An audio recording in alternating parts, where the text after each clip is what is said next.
projeto de lei número 176/2024, contido no processo número 224/2024, de autoria do Poder Executivo, que altera o dispositivo da Lei número 8.009, de 5 de novembro de 2015, que disciplina a transferência e utilização de potencial construtivo no âmbito do município de Caxias do Sul e de outras providências. Contém mensagem retificativa MR 1/2024. Relatora, vereadora Tatiane Frisso. ADOC, vereadora Tatiane Frisso voltou. Com a palavra, vereadora Tatiane Frisso. Peço a dispensa por já ter sido realizado anteriormente.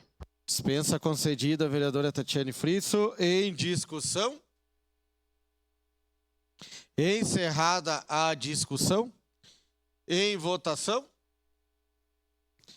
Solicito aos vereadores e vereadores que registrem seus votos.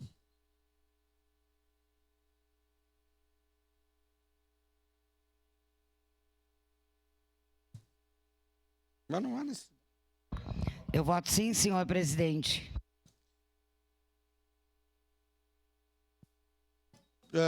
Vereadora Gladys Frisso vota sim.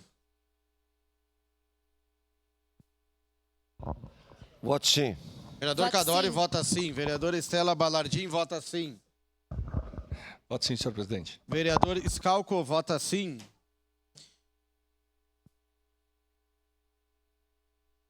Encerrado o registro dos votos, encerrada a votação.